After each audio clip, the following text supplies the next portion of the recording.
Um,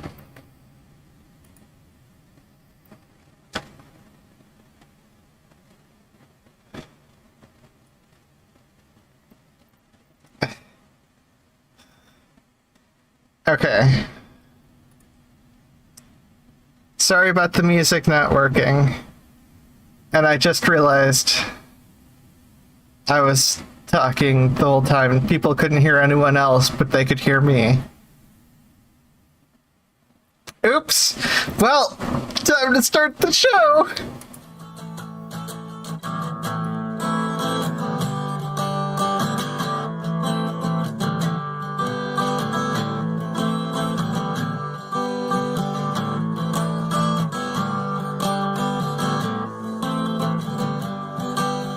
Always hung out with the girls. Always hung out with the girls. Always hung out with the girls they accepted me.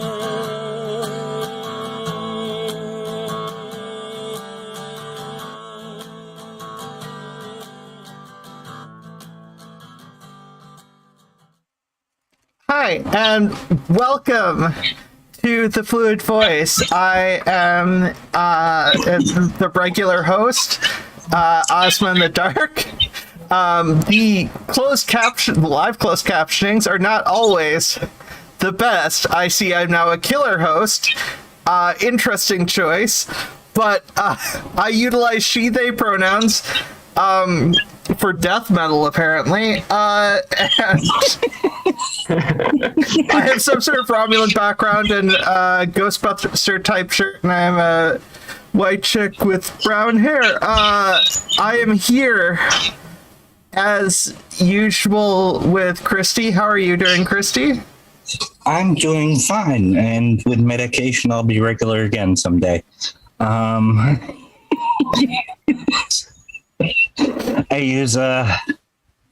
I utilize she, her pronouns for the purposes of wanting to stay alive, and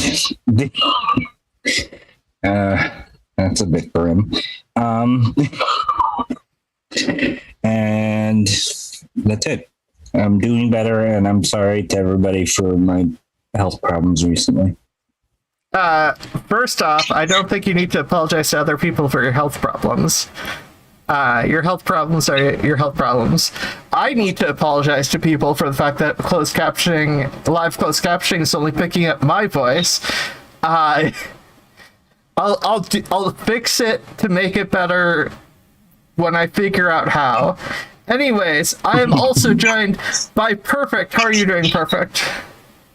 I'm doing fine. I am a owl with blue plumage drawn by Ozma.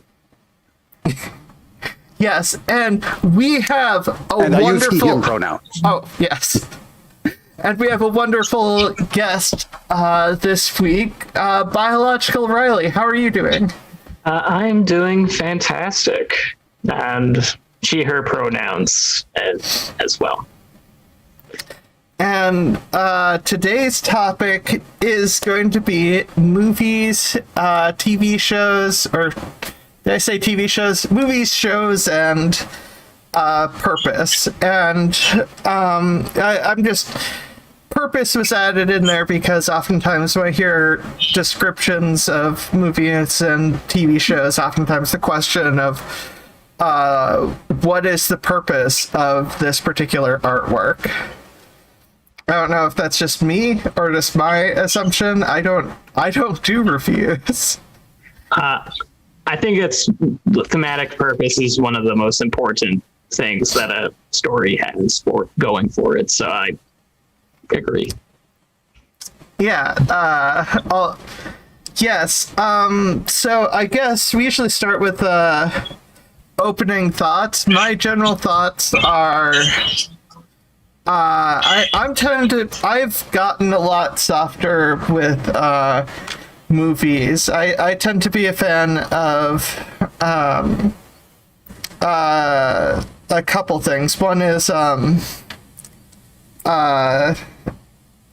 everything oh wow, I can't think in terms of YouTube channels. Basically the channel that's like everything good about, points out everything good about movies, because like I think people have an emotional connection to some aspect of a movie and they get something out of it because of that. Cinema wins. Cinema wins, yeah. I think the tagline they use a lot is, you know, or something that they mention a lot is every movie, even if it's the worst movie, is probably someone's favorite, and just essentially trying to figure out why. And also, some of the motivation for me liking that is because I grew up with all the hate on movies. Mm-hmm. Oh, you mean like Rockula, which is my favorite movie. Christy, Perfict, Riley, any of you can point out your initial thoughts on this. Can you hear me okay? Yep, I can hear you. Okay. We hear you. All right. My initial thought is the first thing they teach you in storytelling, or teach us in storytelling, I've got to stop depersonalizing that stuff, is to ask yourself, what is the reason this is, what is the story you want to tell? Why do you want to tell it? And if you don't have a reason, good or bad, then it's not really a story worth telling. It's just my initial thought on it. Yeah. There are a lot of movies where I have fond memories of them. I like them. I even like watching them now, rewatching them, because of the people I was with when I first watched them, or sometimes the experience that I had the first time I watched it, and that kind of thing.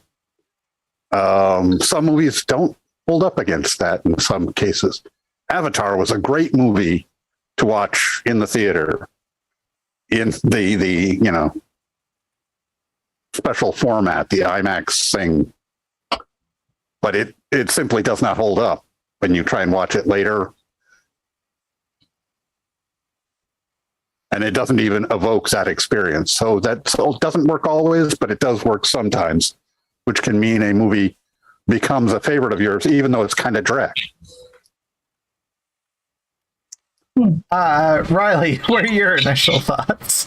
My initial thoughts are, you know, it's emotional connection is the most important thing to me whenever I watch a movie, watch television show, play a game. It's how am I invested in what's going on, and that's usually has to do with the story firstly and foremostly, and what the reasoning behind it is trying to what it's trying to say, and that's usually what always draws me to movies and such.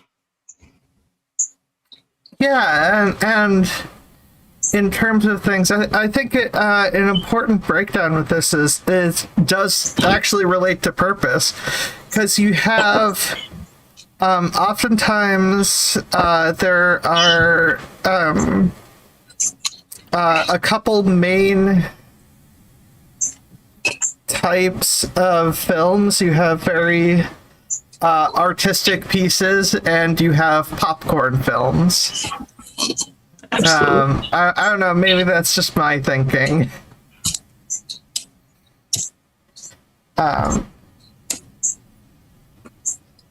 But like I judge them differently. Oh, I mean, every kind of movie, it's kind of graded on a scale. I mean, just depending on what its purpose is and what it's, you know, trying to do.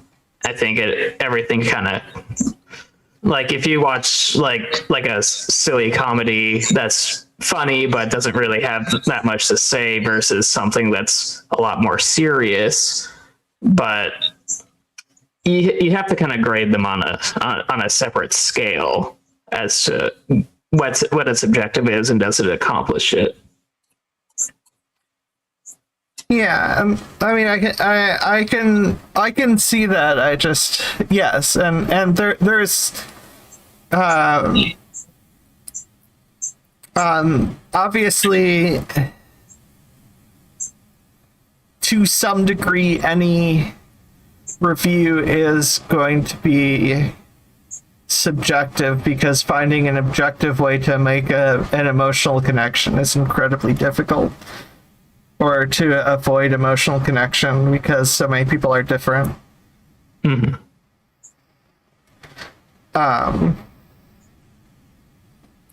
Once again, my thoughts. Apparently, back from a break, I'm already incredibly nervous. But, like, I think Marvel stuff does a good job at making popcorn flicks, but none of the films are have the same type. They're fun, but don't have the same type of emotional impact as, let's say, Paprika or I'm trying to think of another good film, really good artistic film. But I wouldn't necessarily say I like them less, but I don't know, I watch different types of films in different moods. This sad film is bad at making me happy. Yeah. I watch a lot of different films, but all for different reasons. But yeah, I do like popcorn films, and I also like awful movies. Real dreck. But they can be fun and funny and that kind of thing. I've seen The Room more than I've seen Casablanca. Well, Christy is now canceled. I just... I mean, that's just the facts of it.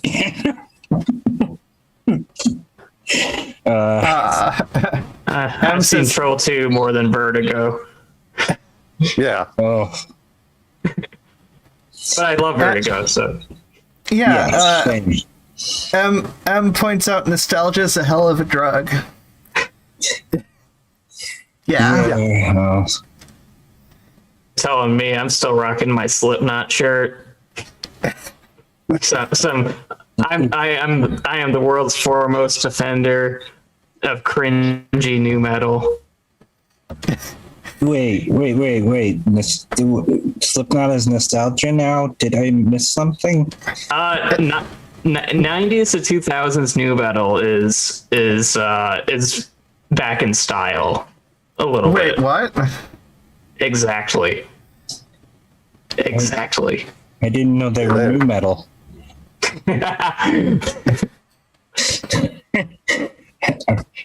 Look, we can get into the nature of metal, but I actually have a question. So, if you enjoy bad films, if you enjoy films for different reasons than the purpose of the creator, does that make the film bad or unintentionally really good?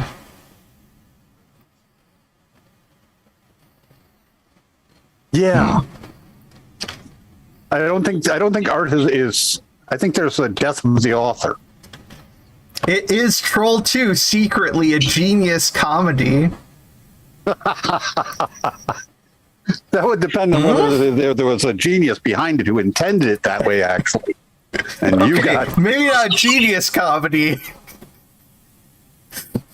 but is Troll 2, even though not the author intended it not to be a comedy, is Troll 2 actually count as a good comedy? No.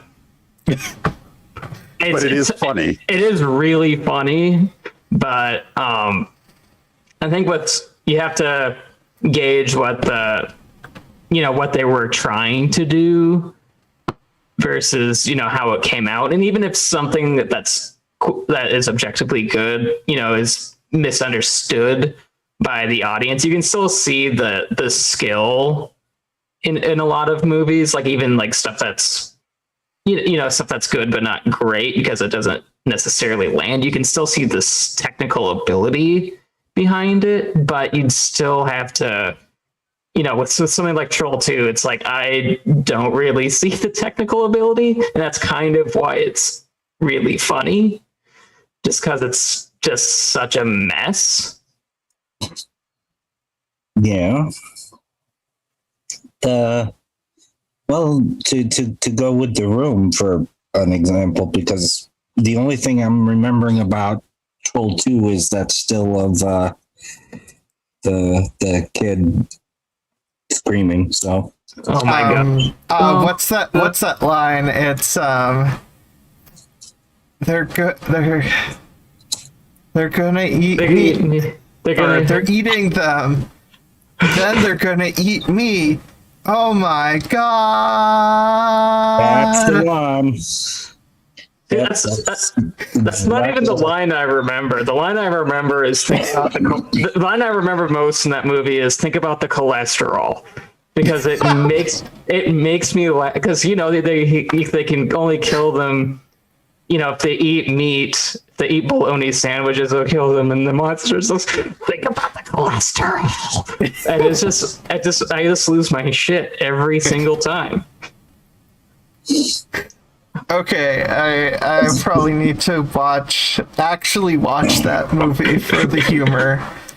One of the things with The Room is that the entire purpose of it is opaque, because on a technical level, it's every choice that was made was wrong. Every time there was a choice to be made the wrong one.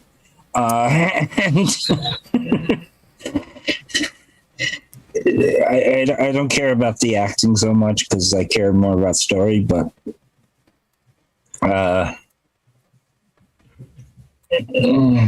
sometimes, you just go, okay, do they know what they're doing? But yeah, it's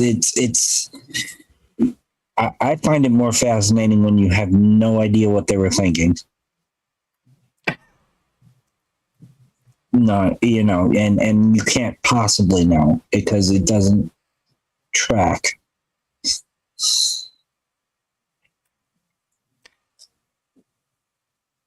I mean, that's true with bad movies, but is it?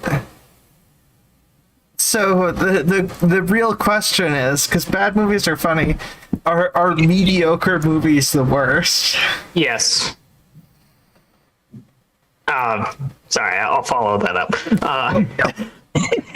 That was just means yes, period. But I think, at least that's something that's so badly executed that it just comes around again as something that's entertaining, just as a dumpster fire,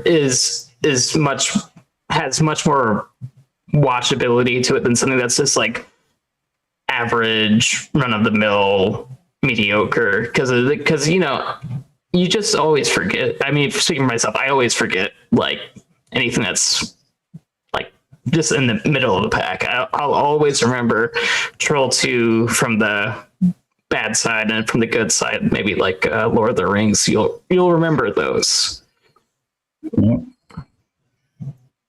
The thing is that when among the bad movies, if it's a bad comedy, that's it. It's terrible. Yes. A bad comedy, that if you try and be scary, you can miss and be dramatic, or you could miss and be funny, or you could but if you try and be funny and you miss, all you are is not funny. Cringy. Yeah. Yeah, although unfortunately comedy is subjective too, so you get people who would laugh Some at people, racist humor, that movies that would be funny to certain white people, really funny to certain white people in the 30s, that would not be funny to the general populace nowadays because Well, culture's improved. I think I have one exception because I think on a story level it works really well. I don't find Rick and Morty funny at all. But I like the story aspect of it. It's a strange thing for me. I was like, all right, if I treat this as if it's not a comedy, I will enjoy this better. You enjoy it more as a sci-fi show than Yeah. like something that's trying to be funny. Yeah. Yeah. I'm more of a random humor person, so I don't know where I was going with that. So I guess That's kind of pretty random. destroys my thesis there. But But yeah, so I guess, I guess because a part of my brain wants to be mean to people, what's the most hated film that you think is okay? Not even gonna be mean and say like super good, but I mean good, maybe good, but just like the most hated that you don't have the same level of problems with it. Okay, I'll start. Spider-Man I'll 3. I'll start. I don't hate After Earth. Oh dear. I don't know. I don't think we can be friends anymore. No, don't get me wrong. In a lot of ways, there are a lot of aspects of it that were bad, but I see like I can see the failed potential. I can see where a lot of the things could have been more interesting if done better. It's one of those things where for some reason that doesn't make it inherently, like, I didn't have the same problem with it that a lot of people do, and that's fine. That's fine that a lot of people hate it. It's probably good reason to hate it, but there, I've said it. Cancel me. Star Trek 5 also is in there. I don't hate it. Oh, we're getting deep into this stuff. What about you, Perfect?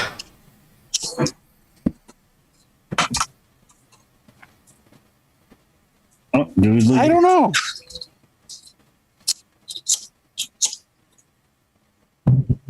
I don't know. I don't really have a universally hated movie that I'm thinking of that I mean, when I'm thinking of the things that I think that are underrated,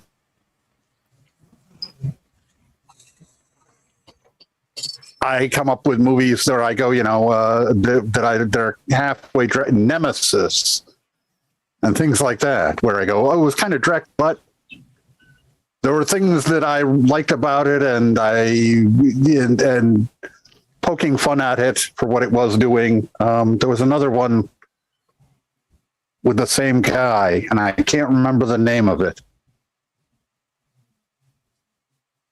where they made him play a robot, and it was kind of genius because he was kind of wooden as an actor. And so it worked out really great. I'm trying to remember the name of it, but Peter Weller? no. That was Peter Weller isn't wooden. I don't know. The guy in Nemesis is the guy who played Mad Max in Fury Road.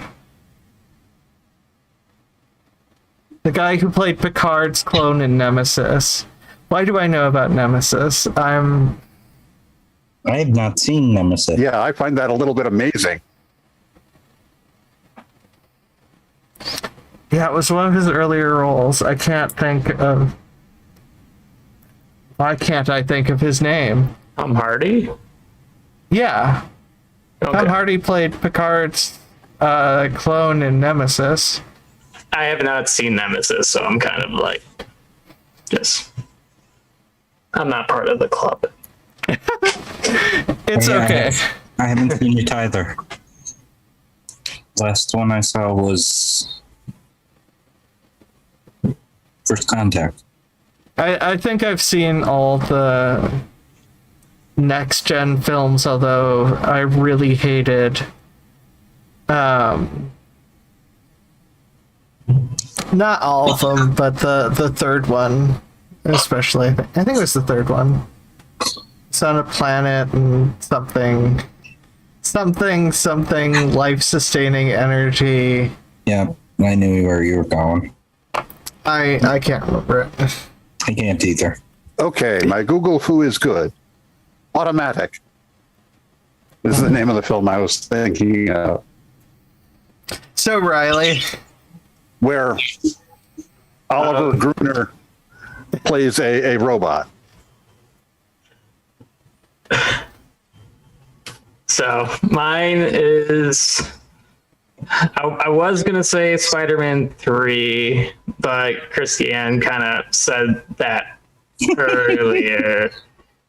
And that inspired me to think Spider-Man 3. I guess if we're going something more recent, Wonder Woman 1984, it's bad. Don't get me wrong. Let me just preface it. It's not good. I genuinely like that film. I'm just gonna be like full of hated of like me having a bad taste. I didn't remember that was hated, because I mean, like, it's a genie story, which isn't the best storyline to do, but it does hit a lot of the marks it was intended to. Like, I kind of understood why each character was doing what they were doing.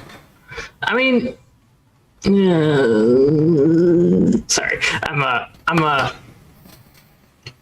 I mostly remember how I feel about the movie more so than like the actual nuts and bolts. I like Pedro Pascal. Yes. I mean, just in general. I mean, there were aspects of the ending that were incredibly weak. I will. There's some corniness, but corniness is okay. It's Wonder Woman. It's in 1984. It has the genie plot and the cat lady who should have had more screen time. And that's true. That character should have had more screen time.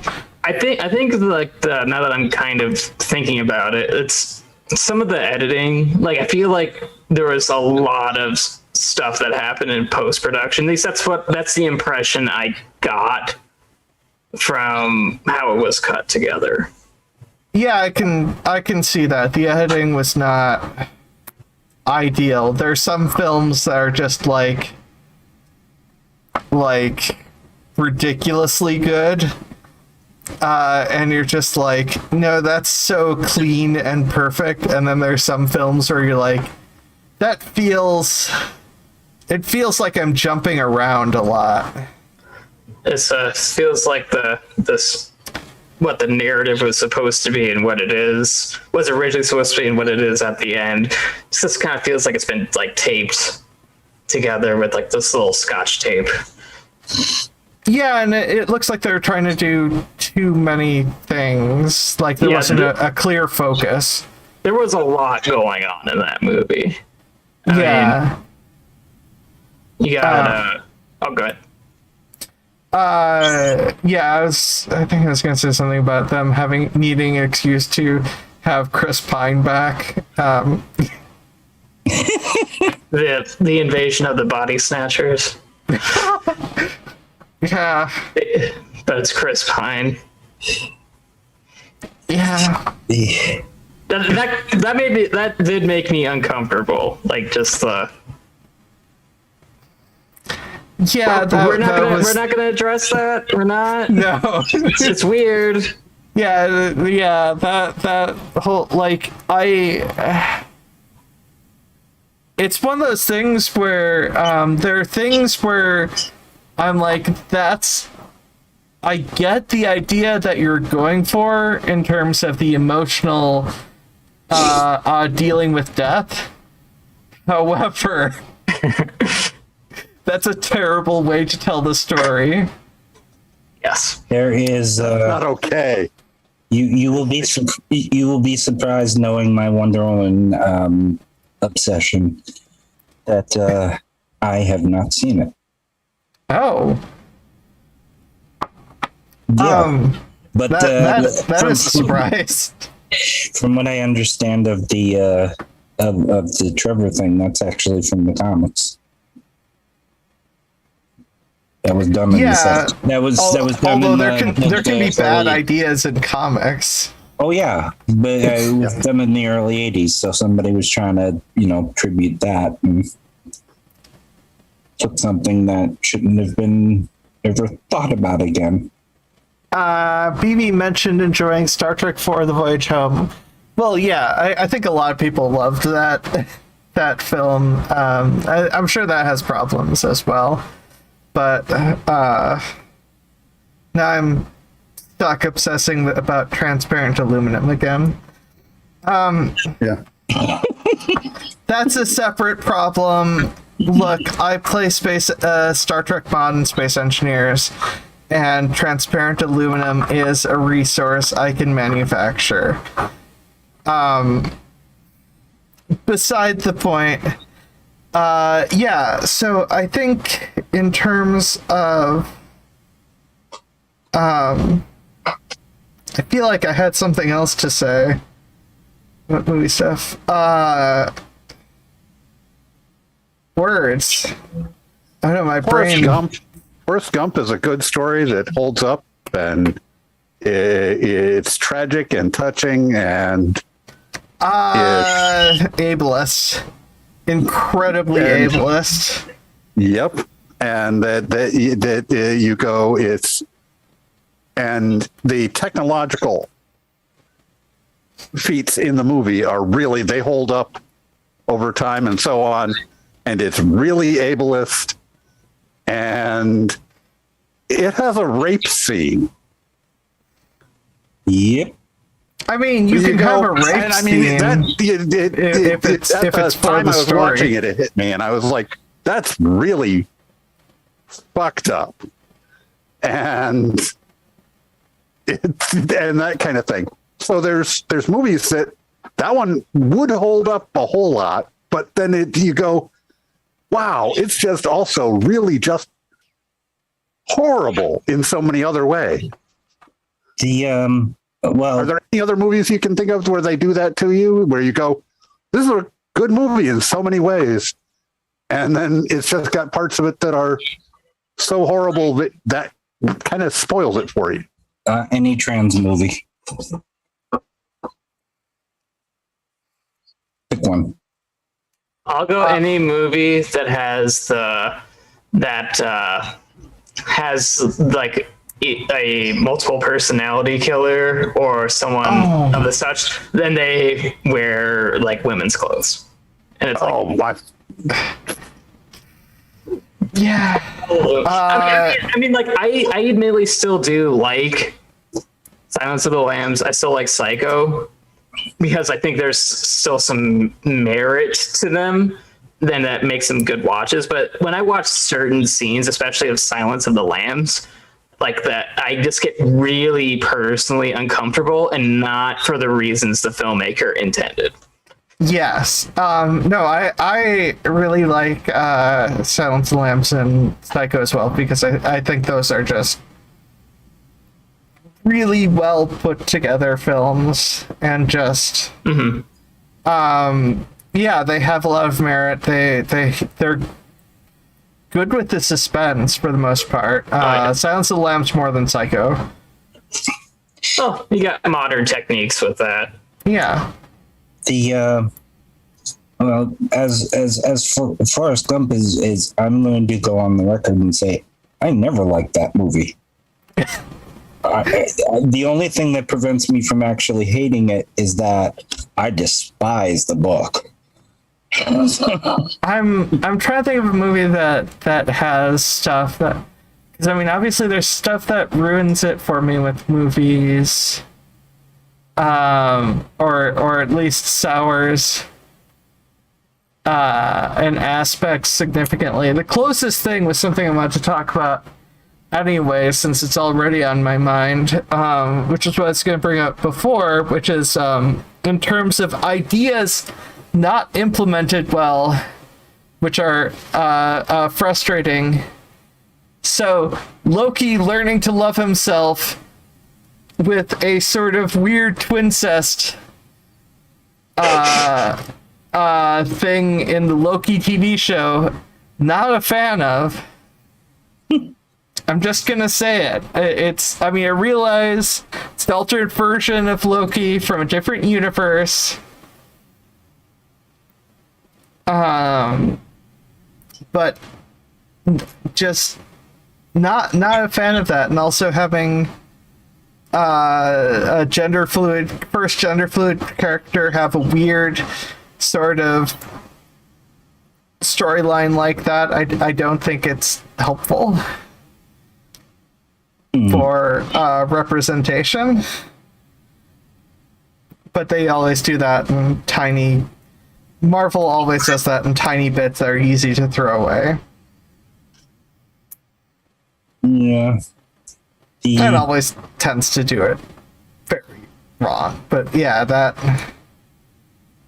did, I think, ruin the show to some degree for me. Yeah.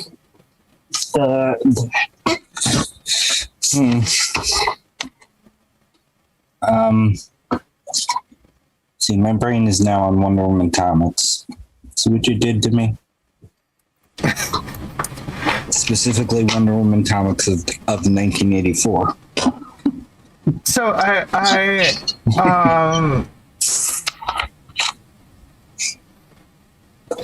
so what movies do you think have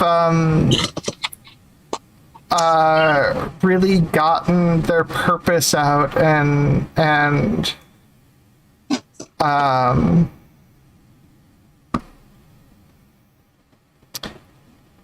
expressed it really well, or whatever, or seem to have gotten their purpose out and expressed it really well? Maybe that might be a bit too vague. I don't know. I mean, Barbera tends to get his message across, you know.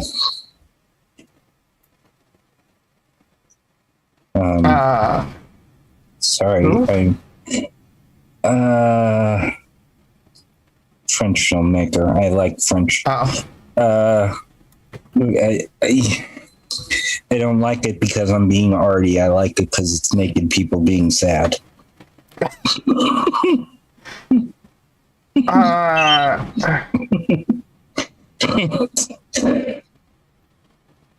Something recently, I recently watched Midnight Mass, and I felt like that was just an excellently executed drama with horror elements. Just that, like, thematically was almost perfect, basically on point with everything about it.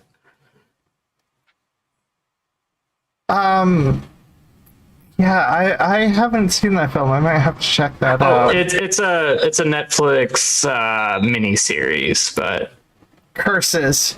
Netflix doesn't like sharing anymore. I know, right? If you share passwords, you're a criminal mastermind. Well, no, the other person has to pay money. Yeah. It didn't used to be that way for a while. I know. And then they did that new policy. I was like watching Netflix stuff for a while, and then they updated that policy. I'm like, no, I can't use my friend's Netflix account anymore. I'll just have to watch things perfectly legally and through definite legal ways. I think in some ways,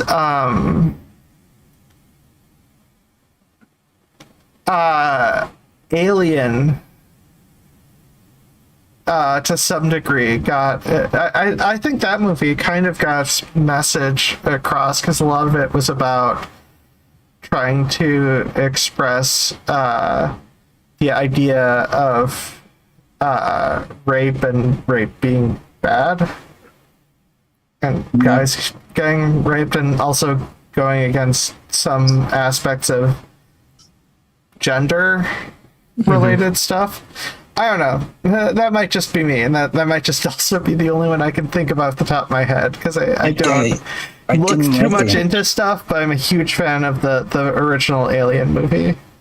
I didn't quite like Alien, but there's technical reasons for that are not the film's fault.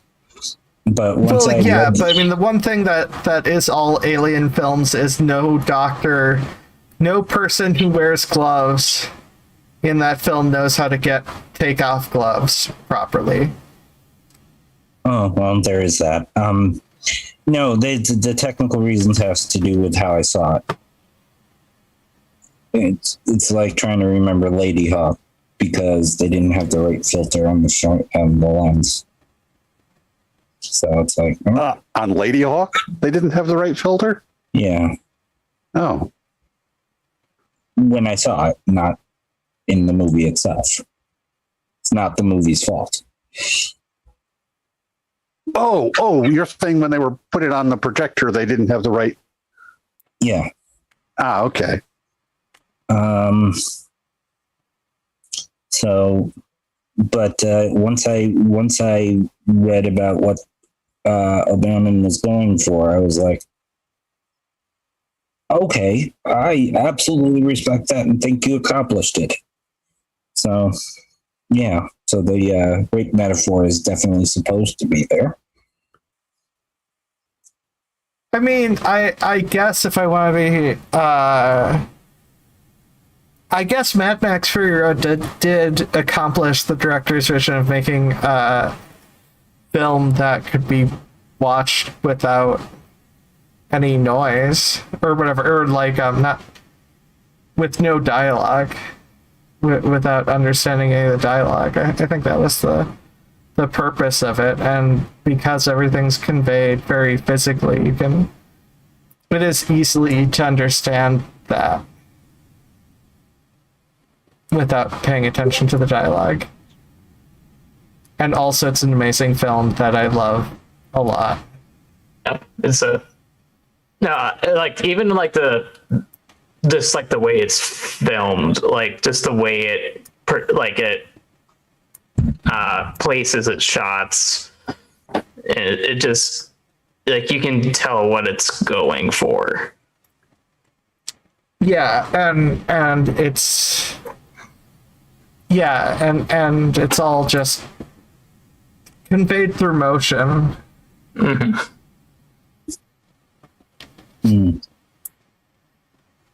I'll get to it. Perfect. I don't think you meant. Wait, did you mention? Mention what? Oh, film that you think purpose. Good film. Fulfilled. Did I already forget? Did my memory go? Purpose, and good film with a film that you feel like really fulfilled a purpose well, or whatever, a general purpose of the artist well. I don't think we should go for the ones that everybody would automatically think. Yeah. I think Saturday Night Fever is a brilliant film, for instance. Yeah, but it's a little bit fuzzy in its point and purpose. That's part of what it's trying to do. Yeah, but I mean, it cuts it awful close to being a slice of life drama. Yeah. And that's the point. Part of a point of a slice of life drama is that it doesn't reach a purpose. It's just you get to have a view and take a look at what's going on in somebody's life at an interesting point in their life. Well, Okay. There's parts of it that remind me of French naked people. So. Yeah, well. Okay. What is... I don't know why I'm just asking stuff like this, but apparently that's today. That's what it means to be back on the train of shows. So if anyone could pick a favorite animated film and why, what would you pick? I probably should have written down better questions, but Animated? yeah. My brain doesn't make the distinction.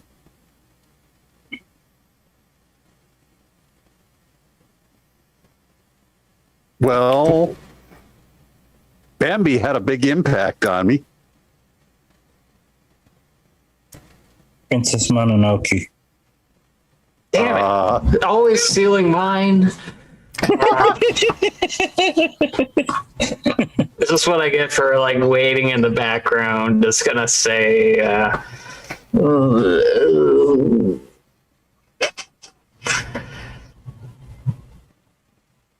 this is me thinking. I'll go Your Name. Nice, good body swap story. It was really well animated. I enjoyed it. I think I may have seen that one. I don't know of it. Yeah,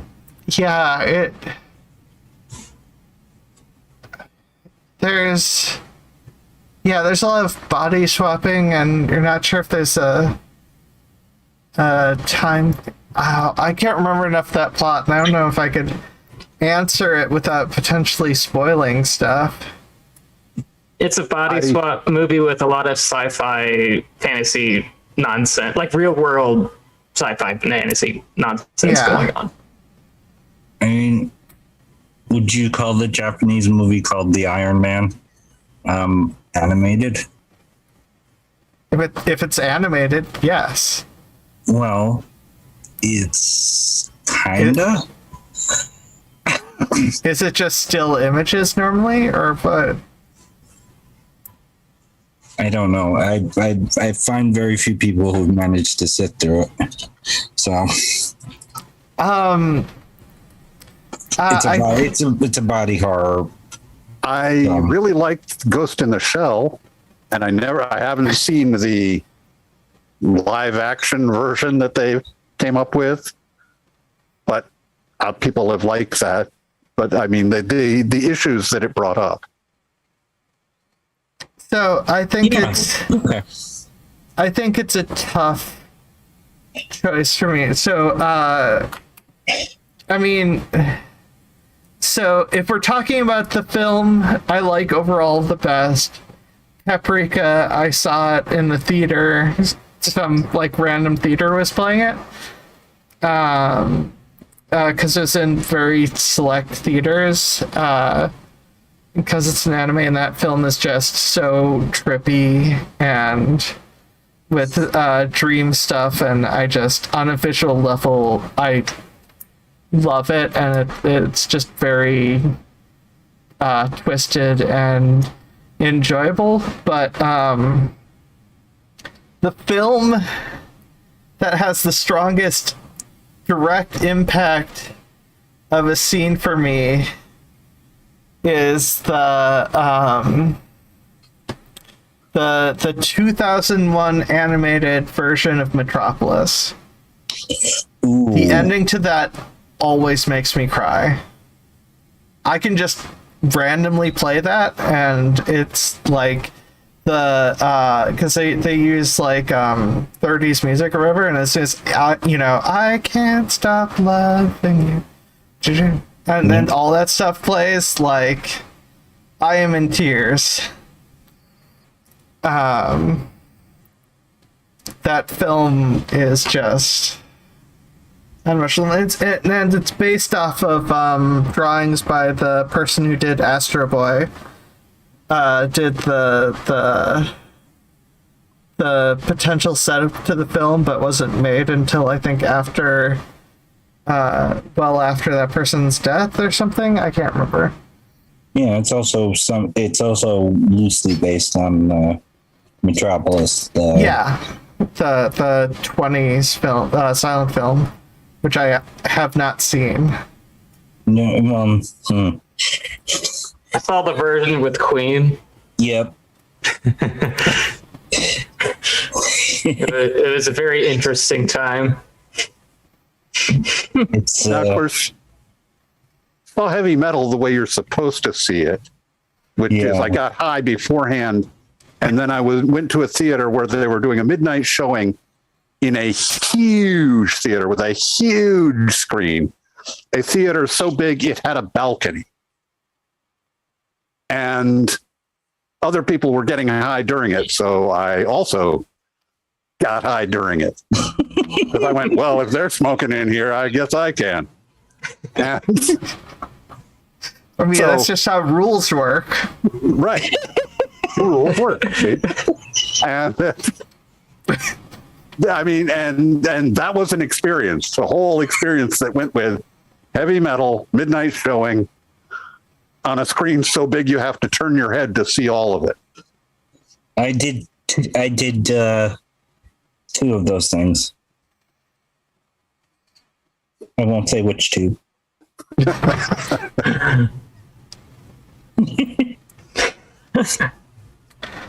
So, I mean, that put it into a favorite for me in an animated movie because it holds up. I mean, just that experience is recalled by watching Heavy Metal. Well, I am a veteran of 1,000 psychic wars. I don't think it holds up at all. I did enjoy it when it came out. I'm just a wet blanket. Yeah, Wizards is kind of that way for me. Which one? Wizards is nowhere. I watch it now and I go, it's just nowhere near as good as I remember it because I was young and high when I saw it. And Yeah. It's a problem. So, I guess what's a film that isn't talked about as much that you think deserves a lot more credit than it got? Shock treatment. I have not heard of that. Yeah, exactly. Yeah, it had a lot of hype when it was being made. And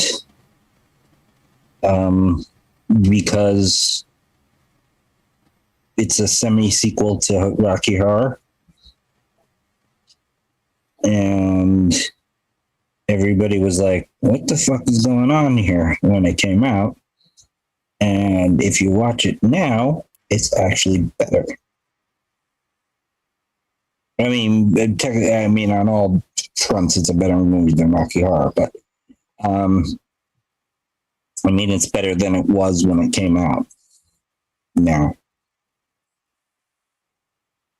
if that makes sense, that doesn't happen very often. I mean, some things just get better that when they just feel more relevant 20 to 30 years later than they did when they came out. Yeah, it's one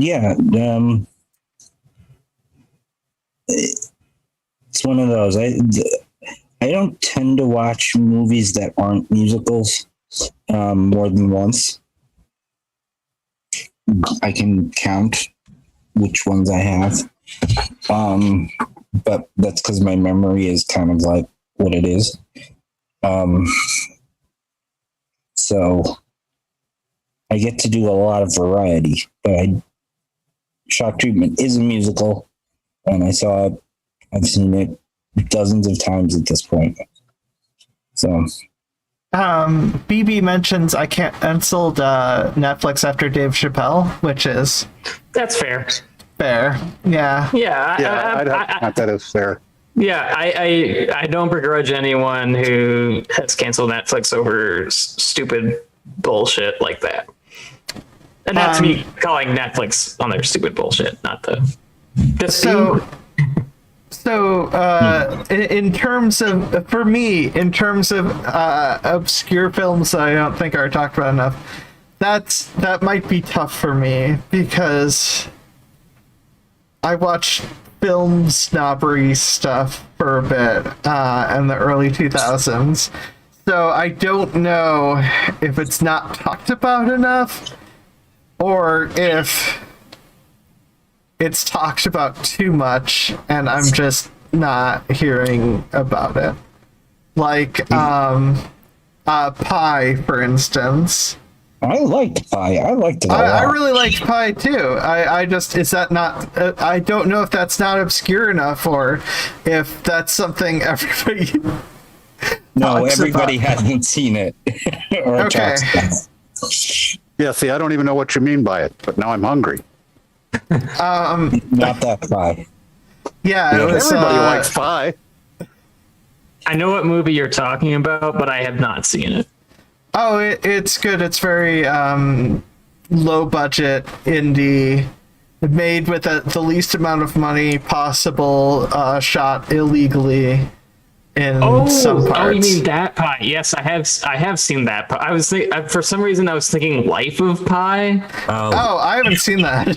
Yeah, I haven't seen that either. So no, I have seen Pi. That's Darren Aronofsky. Yeah, that's what I'm like. I don't know if it's obscure enough when it comes to, in terms of Darren Aronofsky films. Like I've seen a few, but like, you know, Pi and The Wrestler, I don't know if they're already talked about a lot. The Wrestler is, but Pi isn't. Okay. Weirdly enough, since mentioning, I want to say the Japanese word, but I'm going to mess it up. But the Iron Man, the Japanese film, I saw that and Pi the same week. So just for sheer coincidence value. What about you two, Perfect and Riley? My movie would be it's actually one I watched recently, but connected to it's Bicentennial Man, which was not reviewed well at the time, and a lot of people were perplexed by it. It doesn't work as a kids movie, but as far as like a good robot story about one's own, like feels very relevant to those of us who are trans, just because it's about a robot who wants. Sorry, I'm like choking over my words. It's just about a robot that wants to be a person, and like it's over a course of 200 years, where it's basically kind of like a transition story, as the robot android, or Andrew is his name, slowly but surely accrues, more human parts or human-like parts. Not in like a creepy way, like he. Sorry, that sounds kind of creepy. He accrued all those human parts. No, it sounds really interesting, and what makes things creepy is usually when I say it's not creepy, complicated. Creepy is like weird, because what is considered creepy is sometimes based off of weird, or based off of what is considered too far off of how life should be or whatever. I got you. and that's gets really complicated. But yeah, no, I I've feel not like I need seen to be it, making a list now. I've not seen it, but Asimov was very formative for me. So, but I was going through I'm tired of Robin Williams period at the time it came out. So it was sort of a choice. No, I got you.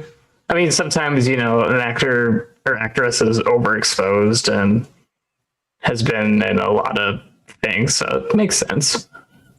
Yeah. It's more the Robin Williams shtick. Okay. Sorry. This is pre the photo booth, or I can't remember its name. Yeah. Perfect. What about you? What about me on now? What is this? Obscure good movies that basically obscure good movies are movies that you don't Did I feel feel like like they're underrated? aren't being talked about, but are really. Yeah, see, I'm going to keep dredging up things out of the past. Okay. I can give you one that I think is underrated because it was a good movie with a great cast, and it just did not make a very big splash. And I think it gets underrated because people expect it to be something it isn't. But you can't tell people what it is without, it's a little bit like Fight Club, in that if you tell people what it is, then you kind of spoil it. Okay, And but like. I call those the Owl of Minerva flies only in the twilight. Well, It's yeah, but only at the you end that you can understand what's happened. Yeah, but you can talk about some of the themes or The things whatever okay. without spoiling things. Like Fight Club's theme Okay. is toxic masculinity, essentially. Patriarchy and toxic masculinity. Yes. The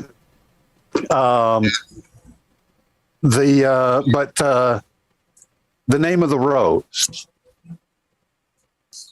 Oh, I know what you from mean. the Okay. 80s, and Yeah. it's I have made money making a bet on it, saying I'm going to stop the movie 3 minutes before the credits, and we're going to talk about what this movie was all about, and then I'm going to play those last 3 minutes, and I'm willing to bet $1 that you're willing to give me $1 rather than try and maintain that what you had just said this movie was about is what this movie was about. Okay, that is perplexing indeed. He's right, though. I will take your word for it, Christy. Okay, and like Fight Club. I mean, we had rented Fight Club and a Batman movie, and we watched Fight Club first because we were going to want to talk about the Batman movie. And when we watched Fight Club, we then said, you know what? Rather than watching the Batman movie, I'd rather return that one unwatched and watch Fight Club again. Okay. No, I saw Fight Club in. Not many movies still hold up to the I want to watch it twice in a row right away. I can't remember. Because I know I got a DVD. The Fight Club was like one of the first DVDs I got. But I think they were showing old movies in the theater. And by old, I mean, like, Fight Club's 1998, and I probably saw it in the theater in, like, early 2000s, because they were playing Fight Club, like, regularly at a certain point, and Fight Club is best seen in the theater, technically. It works better for a specific part. But yes. not seen Fight Club. You have not seen Fight Club? Okay, well, I'm a huge fan of that director too. Oh, Like, I'm a huge fan of David Fincher. I've seen most of his stuff, but I have never seen Fight Club. oh, the it's first rule it's of Fight Club is that you can't talk talk about about Fight Club. yeah. So Well, I didn't watch it, so I don't have to follow the rules. that's true. Well, no, but we do. Yeah, so we can't talk about the film because we've seen it. Not with you.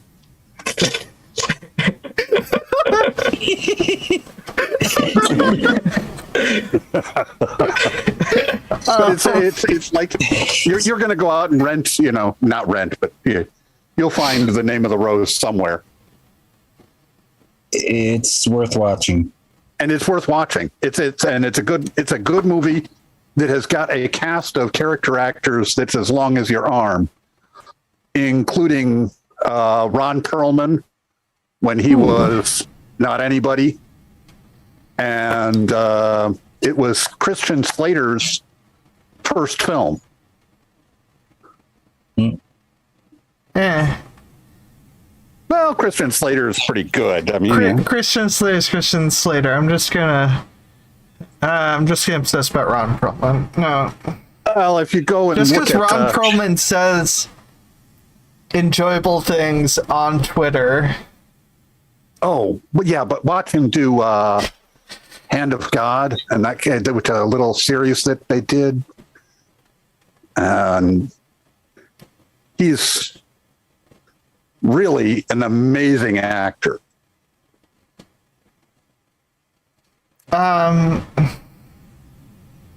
Well, I suppose we're past the 1 hour mark and we can go off topic. And by off topic, I mean, like, comment, and subscribe, everyone. You have to now. If you're not subscribed, you have to subscribe now because you've made it this far. It's a requirement. But also,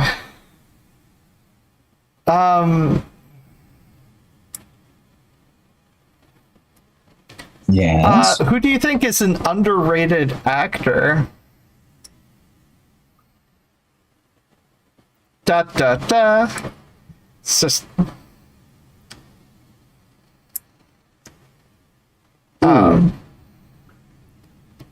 Well, fine then. I'll start. Keanu Reeves.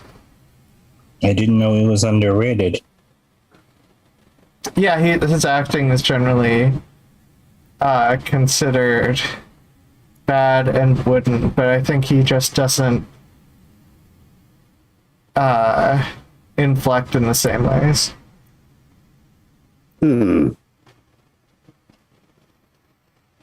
Shatner. He's good at depression as well. Shatner's actually quite a good actor.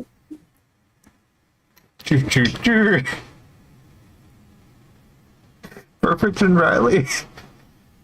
Robert Pattinson. Oh, Robert Pattinson is amazing. Yeah. I mean, even when he's like, even in Twilight, where he's just phoning it in, he like just the backtrack, like the behind the scenes commentary on that's always fascinating and hilarious when he's doing it. Well, and the thing is, he's not. He considers the character to be a really creepy person, so he plays the character to be creepy. It's just not the author's intent, or possibly even the director's intent, but it's Edward Pattinson's intent. He's a rogue actor.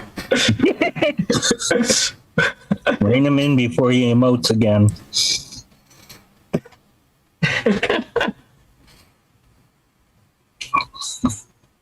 Wow, I'm just thinking the first two major things he's in that I can think of are things written by terrible authors. You have him as Cedric Diggory in the Harry Potter series, and then you have the Twilight series. So, two things with terrible authors. And you have to start somewhere. True.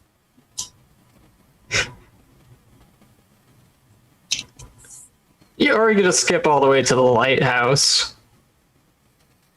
He was in the light. Yeah, he was. I have not seen that yet. It's on my list. It's really good. Yeah, mine too. I mean, I won't say anything, but it is really good. That's all. Yeah, unless I'm like, wait, am I misremembering what the? Don't worry. I mean, it's been long enough. If I really wanted to, I would have seen it by now. Okay, I'm gonna look up what the film is because I think I know what that film is, but I might not know what the film is. It's the Robert Eggers movie with the, shot in like black and white, very not even widescreen. No, I have not seen that film. I was thinking of a different film that for some reason that I couldn't remember the name of, that I thought, oh, this must be Lighthouse. This must be what's meant by Lighthouse. There's a lighthouse in this film, so it must be...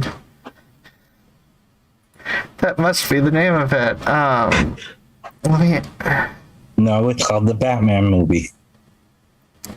Yeah, I thought... Yeah, I think people have warmed up a little bit.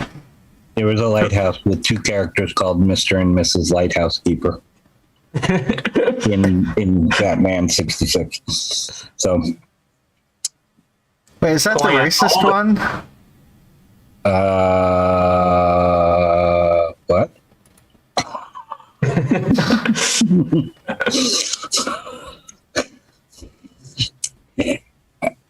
Sorry, that just kind of threw me. I have no idea what you mean. I can't remember.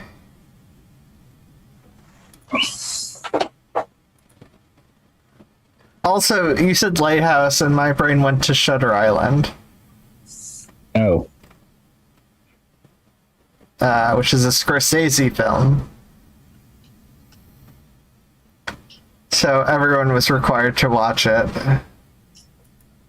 And I found the film the way you normally find films, where you don't remember any of the actors, but one semi-major character who happens to be played by Max von Sydow. And then you look up Dune 1984, and then you look at to find Max von Sydow, so you can look at what films Max von Sydow has been in to find the name of the film. I do... Like, sometimes you have to find films the way you find films. I have done that. Your Google foo is strong. Well, it wasn't even Google foo, it was IMDb foo. Well, yes, but that's still Google foo. Wes Bentley, who was he caught my eye in the name of, what was it? American Beauty. Where he had to do a scene with Kevin Spacey. Yeah, and all there was a white wall. There was no waitress walking by with carrying food, nothing else happening. So if he was outacted by Kevin Spacey, that was all that would happen. And he wasn't. He held up when there was nothing but him and Kevin Spacey. Okay, but Kevin Spacey and underage people does not help. Oh, yeah. Yeah. But that is also a weird part of the American Beauty plot as well. Okay. Whether or not whatever mirrors Kevin Spacey real might life have done, too much. He was a great actor. But the fact is that his career is ruined because, like, you can't watch American Beauty because you will continually be kicked out of the movie thinking about the transgressions that it's going to continually kick you out of the suspension of disbelief and back into reality and thinking about things, and it spoils the experience. That's just all there is to it. It is, but that doesn't mean that he wasn't a really great actor. and that holding up against him was an incredible feat. And he's continued to work and do things, and he's always really good. He just doesn't get noticed. Speaking of Kevin Spacey, it's unfortunate that he's in this film, but the Baby Driver, I will always fight for Baby Driver. Yeah. For disability representation, the fact that they actually listen to the deaf person and like incorporated aspects of deaf community in that the director did in Baby Driver, which is something that rarely happens with minority groups. So I will also, it's a good film. I really like the style. Same person who directed Hot Fuzz, Shaun of the Dead.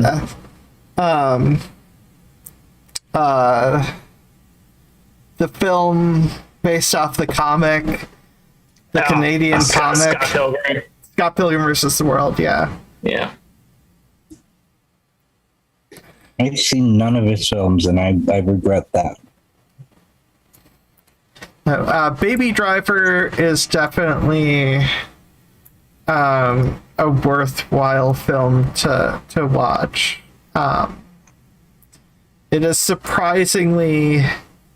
there's surprisingly little ableism in the film, and it could have been so easy for it to be ableist.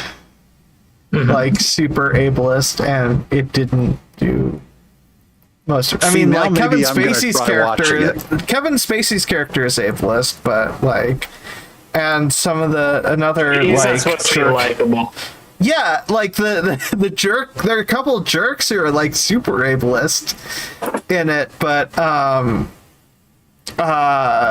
because the main character's stepfather is a black deaf guy who uses the wheelchair, and the actor is a black deaf actor who got more parts after the movie Baby Driver came out because he became more well known. And while the actor is now a wheelchair user, still there's like real signing back and forth. There's characters he holds his hand over the speaker in terms of things to feel the music, and that sort of stuff. And it's just it got a lot of acclaim at the time, I thought. Baby Driver. Yeah, it was reviewed pretty well, I thought, and I really liked the movie. So. It is in my download folder. So yeah, and I just I mean, it's as of about a month ago, I guess. Basically, a lot more films should take some cues from stuff like from Baby Driver. Like if you hire marginalized an actor in or actress or whatever from a marginalized group to listen to them and take feedback and apply that feedback because they understand themselves better than you do. Then you understand their experience. They understand their experience better than you do, chances are. And, that seems a fair bet. I think it would do a lot to improve films. Which it was a shame they didn't get. That's something I found out about Mad Max Fury Road. They were originally going to have someone who does use a prosthetic arm do the stunt double work. And that person due to location things or whatever, they cut that person. But I think they should have kept that person on.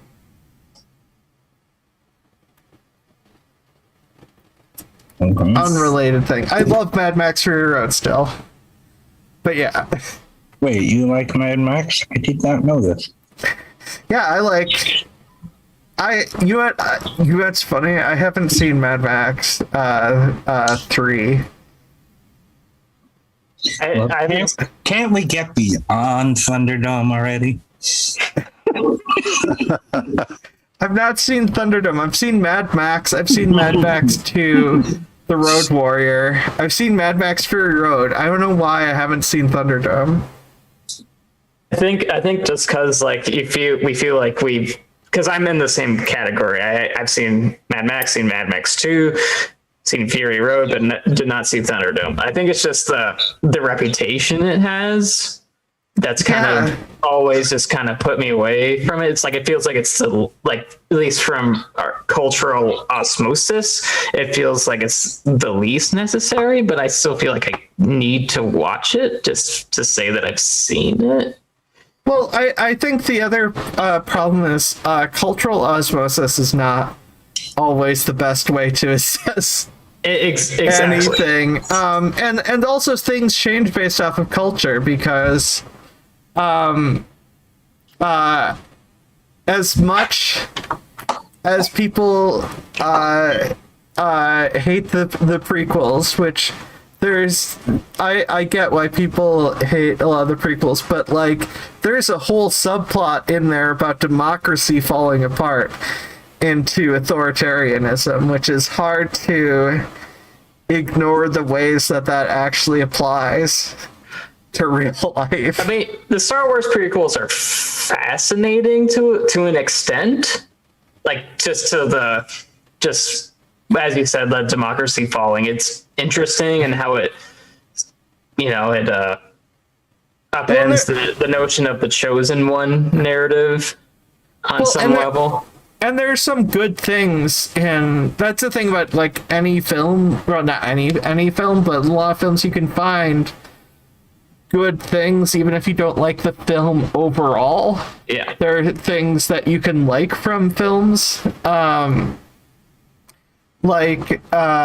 mean, the end fight dragged on a little bit long in my opinion, but like Anakin, Obi-Wan being upset at each other is a good moment in my opinion. When I saw all of the, okay, I'm going to lose all my nerd cred right off. I did not see Star Wars until '94, the release. I saw Empire when it came out. I read the books. I really didn't have access to Star Wars. I was living in Woodstock, New York. It was the only theater there was showing family Christian films. I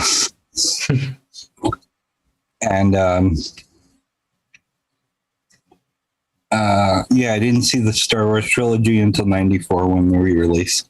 I didn't see the prequel. I didn't see the second and third of the prequels until February of this year, where I sat and over the course of 3 days, I watched all live action theatrical release Star Wars movies. I have to be there's 2 Ewok movies that are live action, but not theatrical release.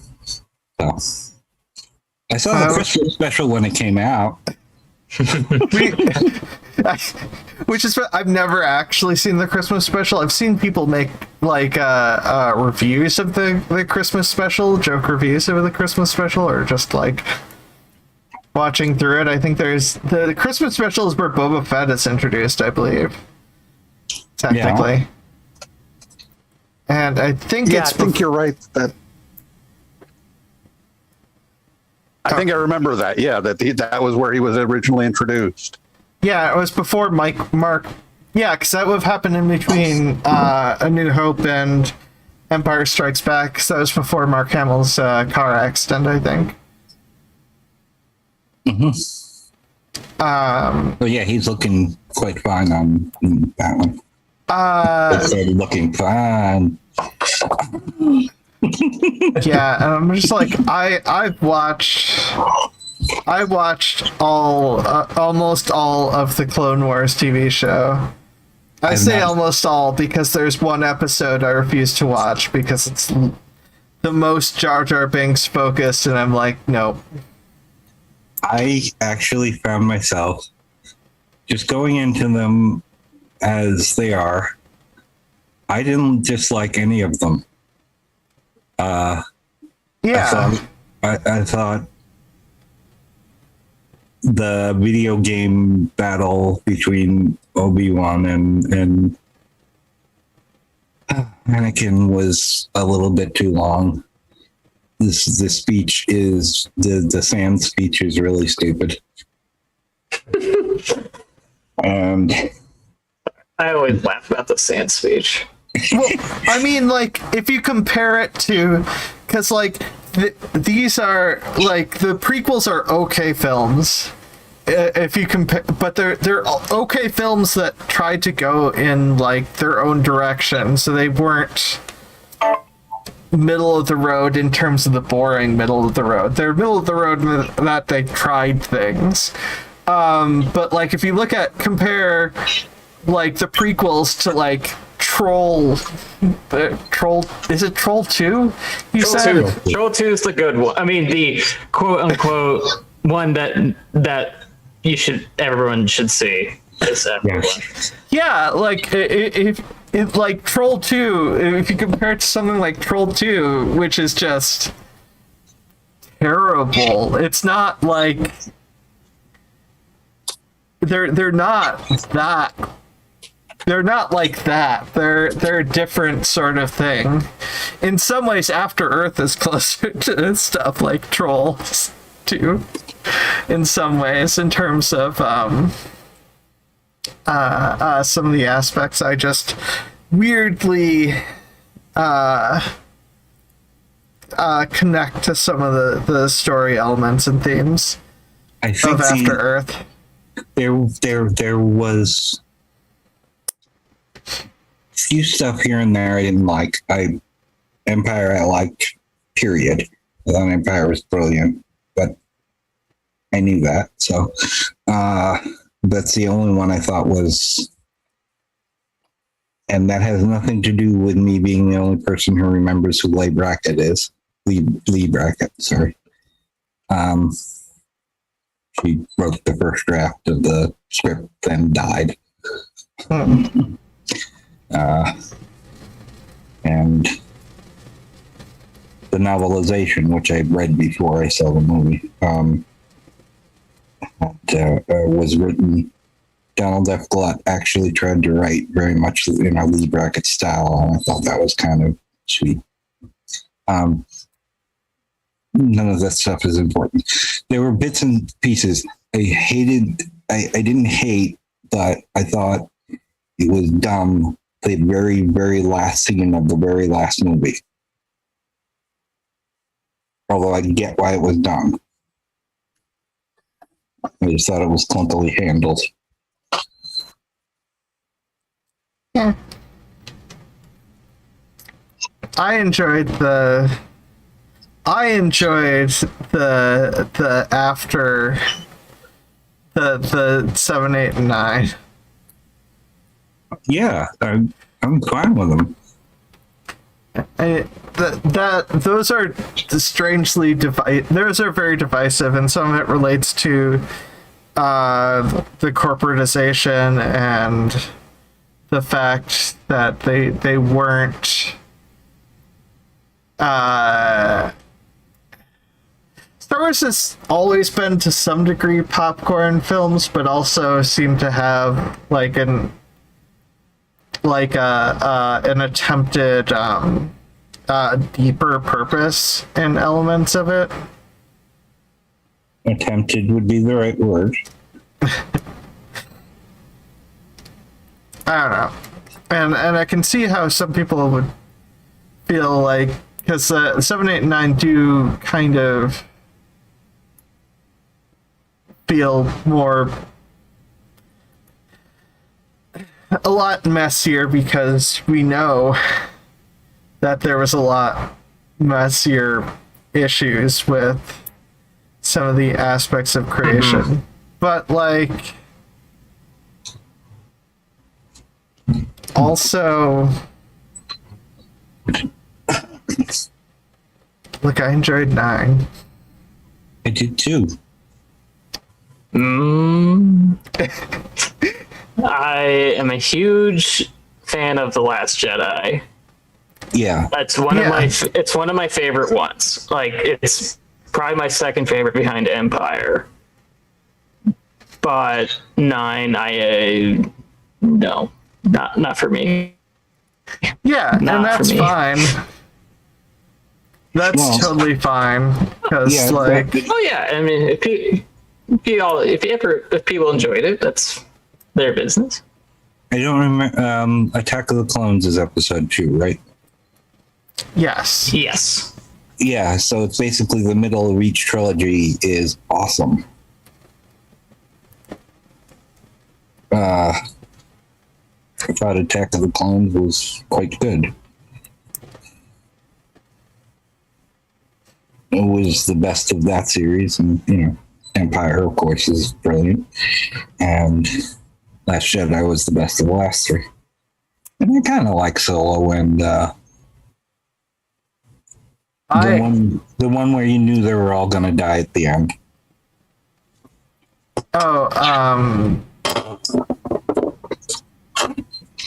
You didn't know for sure until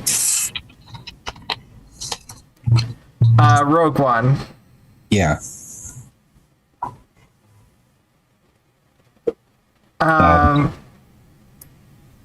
Yeah, no,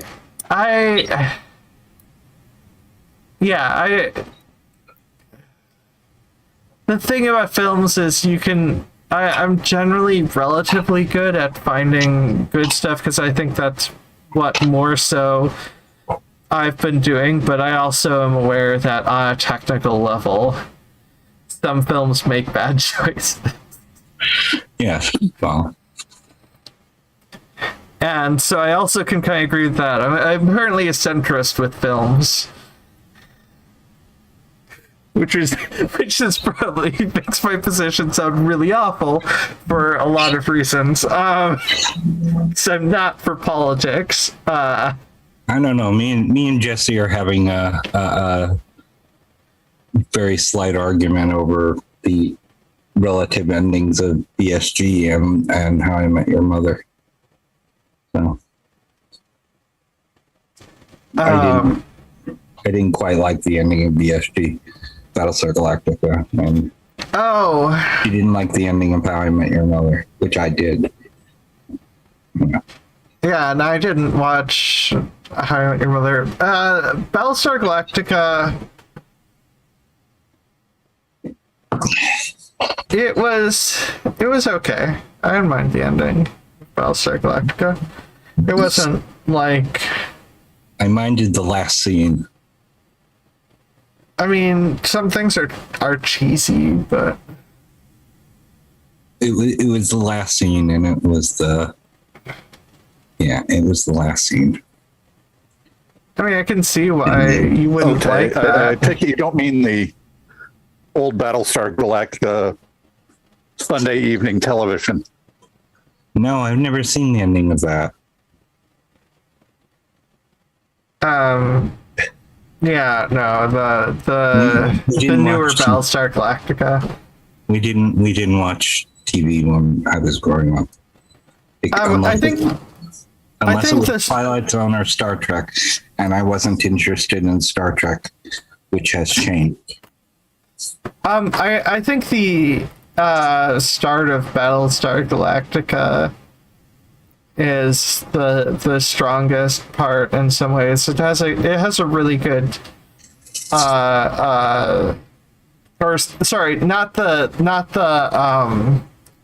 the promotionals thing is a bit okay, but like the first episode and the start off of the series is just really good, where it really it drives home the desperation and the concern about resources and how trapped the people are in the situation. Oh, yeah. The my general philosophy though is I am not owed the ending I want. I am owed the ending that the storyteller wants to tell.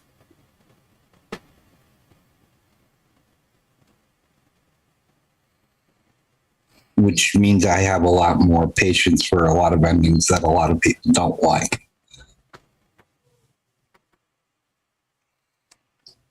Yeah, and I mean, yeah, a lot of things in terms of stuff is like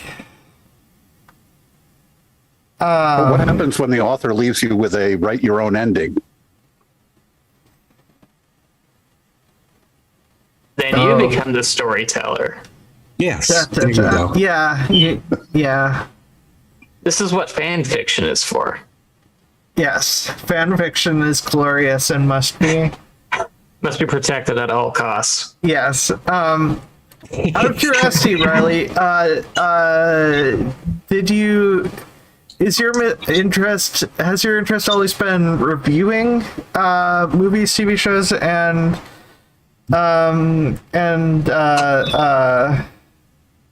you said something else, video games. Yeah. Or video games that tell a story. Or was it trying to make films and then more stereotypical trying to make films and then resign to reviews? I've always been interested in reviews. Because I find a lot of personal meaning in a lot of stories that I either watch or play, and you know, and I just always try to express that, and because I think everyone has their own unique take on on an art piece, whether it be a movie, TV, or game, and I think, you know, like there's everyone technically experiences, like, in terms of the senses, they experience more or less the same thing, but what they feel is always generally has much more varies and has much more nuance to it. And I kind of always try to put that, like, how I personally feel about like a certain movie or game into the review. That's what I usually try to do. Yeah, and that's a good way to sort that out. I've always been more. Okay, here's my story with here's my filmmaking related story. So I took a filmmaking class in, I don't know, junior or senior year in high school, and then I got really fascinated with a lot of the film making stuff. I always watched the behind the scenes of stuff and cared about the editing or whatnot. I bought a camera and professional lighting, and this is early 2000. It is like 2005-ish, and made a short film that I uploaded somewhere, and it is nowhere to be seen. The camera had terrible sound, and then I realized I was trans, and everything fell apart. On an emotional level, but like, no, I still like aspects of it, and there's still like, I would like to start doing short film related stuff or show type stuff. I just and I have a plot in my head that I need to start working on how to get it out. It's just and trying to use the fact that I am in a limited location, and stuff, but I have to balance that and self-care and jumping through hoops relating to transition stuff. And yeah, the one of the things about Buffalo is well, I mean, both sides of my family have always been in the arts, so it's kind of like part of the thing here. But I was turned off of filmmaking fairly early on, the idea of it. I do have a song in the movie, which, yay, an actual released film.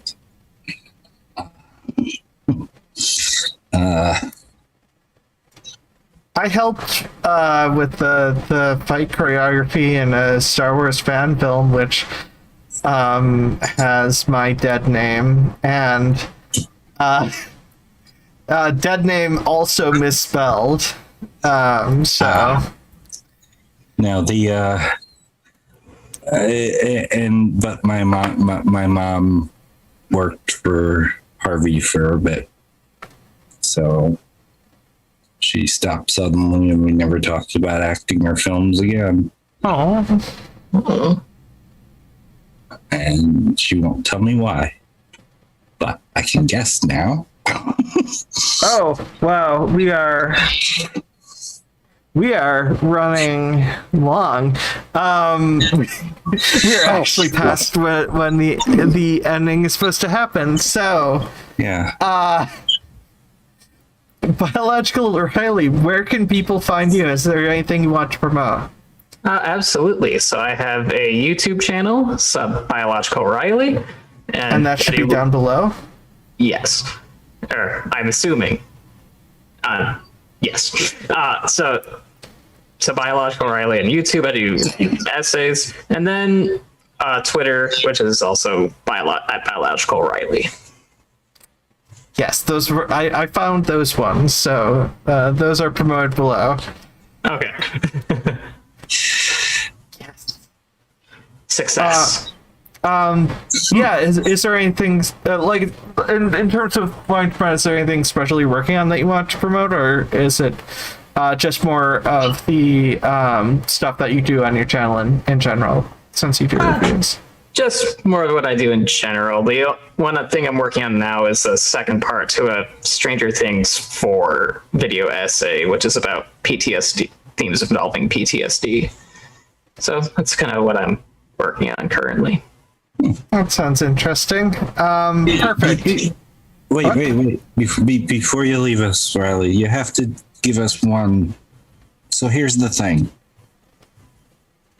Okay. No, that's you do it in every video, and you use the picture of Ben Grimm, and it's like I think of it as your catchphrase. Here is the thing. Here's the thing. But here's the thing. But here is the thing. I didn't mean to make you self-conscious about it. Sorry. Perfect. Where can people find you? I was gonna ask if you're working on anything, but I you're probably not. Nope, I don't. Yeah, this is my major outlet here. So this is they can find me here, and they can find me on Discord at the Rumpus Room or the Fluid Voice, and just ping me, and I will show up in text or chat or whatever. Christy, where can people find you? And are you working on anything? Yeah, I actually started talking about it, so I can suppose I shouldn't leave it off the show. I have been since February doing a very deep dive into 1950s horror and crime comics, pre-code and post-code, and I managed to score myself a copy of Seduction of the Innocent, which is the book that made the code happen, sort of. more complicated than that. And yeah, I'm working on putting it together. I'm going to use that as a template to start talking about the 1950s horror. Use Seduction of the Innocent as a template because they point out a lot of specific books, but I'm reading everything. I've read over 1,000 comics from the 50s in the last few months. M mentions that it's the Hays Code, correct? No, the Comics Code is a different thing. Okay. Horror Comics, yeah, the Comics Code Authority, which was run. Don't start me. What I'm still looking for is a transcript of the Keith Farber hearings. So I don't know if anybody can get me that, but yeah. So I'm working on a book about that. Yay! I told you I was working on something I didn't want to talk about yet. Yeah. And you can find me here. I have a YouTube channel that eventually I'll start again, and on Twitter at Christy Christy L Abbey Abbey like the road. Yes. Okay, now I'm good. Okay. Yeah, I'm Ozma In The Dark. You can find me in Ozma In The Dark just about in far too many places. Ozma In The Dark on YouTube, where I will be talking about a really problematic ableist take about Arcane, which I am far too much of a fangirl about, that TV show. So, yeah, and I'm also on Twitch on Mondays, Tuesdays, and Thursdays, where I stream a variety of video games, and also the early show version. You can technically catch Rainbow Shelter News on Tuesdays on Twitch, or live on Twitch, and then on Wednesdays here. Yeah, and I think that's it. Probably. That being said, everyone, your voice matters, your life matters, and you matter. Bye. Bye. I'm doing the edict. So.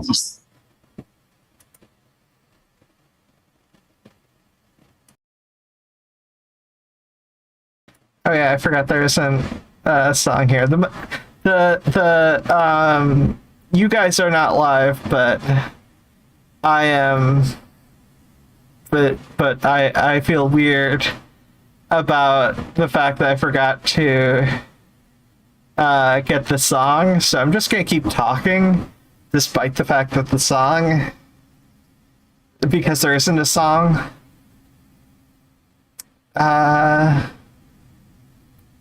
The people's flag is deepest red, it's shrouded in the martyr dead. And ere their limbs grew stiff and cold, their heart's blood died in every fold. So raise the scarlet standard high, beneath its folds we live and die. Though cowards flinch and traitors sneer, we'll keep the red flag flying here. Do, do, do, do, do. Yes, that was... Yes.